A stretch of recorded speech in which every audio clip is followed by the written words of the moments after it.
Welcome back, Trinidad and Tobago. Joining us on set, a young man who basically, his story will inspire you to do something.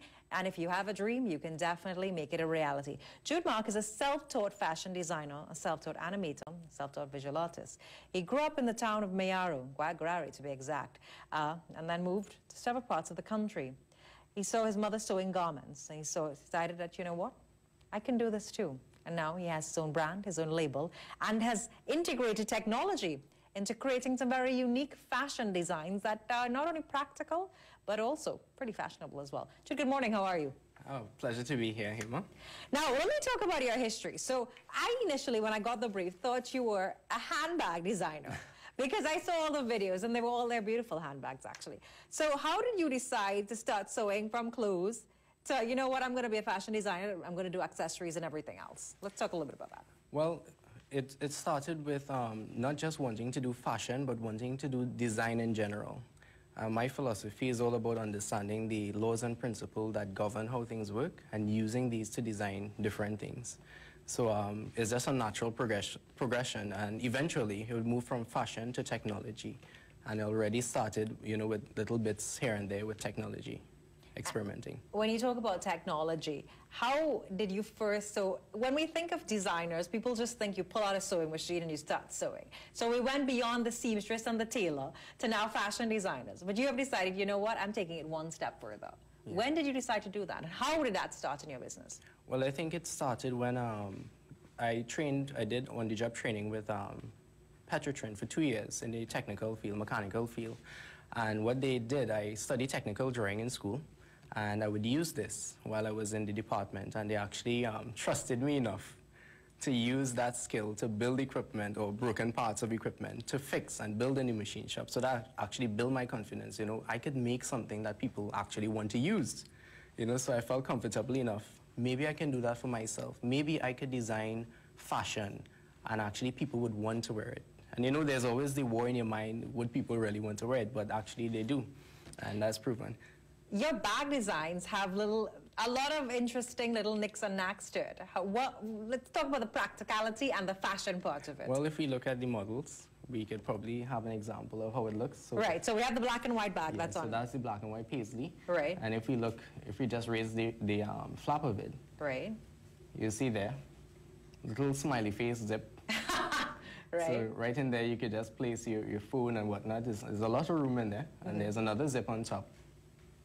And if we look at the other bag, we just have an example of how the adjustment works. So I know we go to the other bag now. Yeah. I think they're going to get the shots organized. So we have different designs. I know we also had a video with one of the other bags, which had something connecting onto it. Yes, so that bag actually had a removable water bottle section. Customer from Fiji actually wanted that bag. So that bag is all the way over in Fiji right now. So that also has a Velcro attachment on it. So you could just simply remove it, cover it up, look like nothing was there, and then replace it.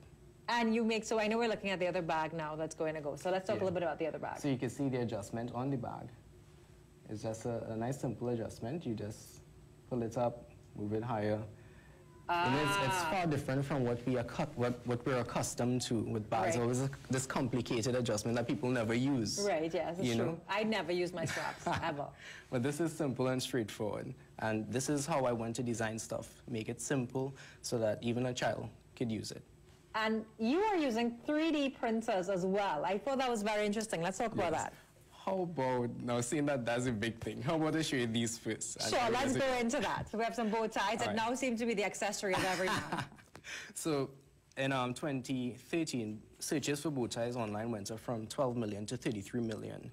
But in 2010, I decided to make my own bow ties because I love them. I love self-tie bow ties. And men have so much options available to them, but few men try to experiment with the different types of fashion available for men. So I decided to make my own design. And this is a self-tied interchangeable bow tie, so it can disconnect. Right. And the interesting thing is, now these aren't matching because I didn't bring solid ones to match with the print. Right. So these could connect and then tie again. So and creates a different type of, different type. Nice, okay. So that looks something like this. That's pretty innovative, Jude, I must say. So this is a Mark 1 bow tie, Right. right? Now this one, I call the Mark 2 bow tie because it's not a self-tie like this one, it's a pre-tied. So you can disconnect, reconnect, but you can change the halves. So that's for like persons who don't know how to tie a bow tie, a self-tie bow tie, and they don't want to. This is much simpler. And just this week, I innovated a new type of bow tie, and this is a wraparound. So it doesn't go around the neck. And why I did this, the business boutique is a store that actually started accepting my products. It's the first store so far. And she asked me for a tie for her son, that's Lisa Small, for her grandson. And she said she wanted one that wouldn't go around his neck, as it's a baby. So this, you can change off the halves and tie it back. Do you see yourself having international, taking your designs international? Well, I actually have ties in the US already. I have ties in Jamaica and Fiji. Yeah, I have a few ties and bags in Fiji. How old are you? I'm 29 years old, and I started in 2010.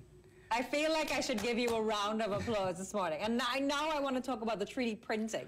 Oh, yeah. Which, I mean, you brought a bow tie that was created, the prototype was created out of a 3D printer. Well, I don't know if they have the videos up, but what I do, seeing that you mentioned that I did the animations. Right. I started learning animations in January. So what I do is develop, again, the technical drawing, the experience with that comes back in. Every animation software works and is based upon the principles and conventions of technical drawing. So I use these conventions, and it's easy to understand the software once you know it. And I develop whatever design I want, and you could print it. So here you see Mark 1, Mark 2, and Mark 3. Right. But this here is the Mark 4 bow tie. So this is a 3D printed bow tie.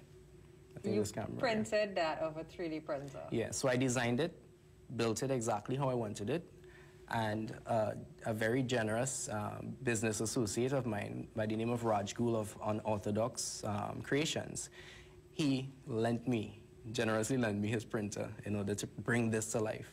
So the possibilities are limitless when it comes to using technology with fashion. I could design anything from my imagination. And I can actually wear, it's to wear. Yeah. Really? Let me show you. Let me see. Let me show you. Let me see how this is done, because you have to, because I am one of those, I go to the boutiques and I want to feel, I want to touch, I want to learn how to do this. Let me Simply make the adjustment right here. It works with the Mark II and the Mark III ties. And you have your little accents there, but the possibilities are limitless when it comes to designing with these things. So you're now taking technology to create fashion. Yeah. And what happened, the software that I use is called Blender, which is open source. So you have programmers from around the world contributing to the development of this software, including Google, AMD. And they use different plugins in order to build it. And I actually have access to these plugins because we all contribute content and software, scripts and that kind of thing to the software company, Blender. What do you want to say to the Trinidad and Tobago who don't know how to find out? You moving on your own at the age of 19, you decided, you know what, you're going to live your dream, and now you are doing that. So you have, your designs are reaching all over. You have amazing designs for bags, but it didn't just stop there. What do you want to say to the country? Tell them who Jude Mark is. Well, I just want them to know that you all could find me on Facebook, follow my Facebook page, follow my YouTube channel. I will reply to your comments. I have the website called judemark.com. It's currently under construction, but you can find me there. And I just want to say to all the youths of Trinidad and Tobago, you never stop dreaming, never stop focusing on your goals. For example, I had a dream of being here on TV one day and advertising. Actually, a guy I met one day, he did me a really kind deed because I was late for an appointment in Mayaro, and he dropped me down there all the way just because he saw me as a young man trying to make it in life. And I told him that one day I'll be on television, I'll call his name, and his name is Mr. Kenny Dunton, for that kind deed that he extended to me. So youths, just like it happened with me, just keep pursuing your goals. Whatever problems come your way, remember, problems are not here to stay, they have come to pass. Pretty inspiring, young man. We'll take a short break. When we come back, we'll have more for you. Stay with us. This is The Morning Brew.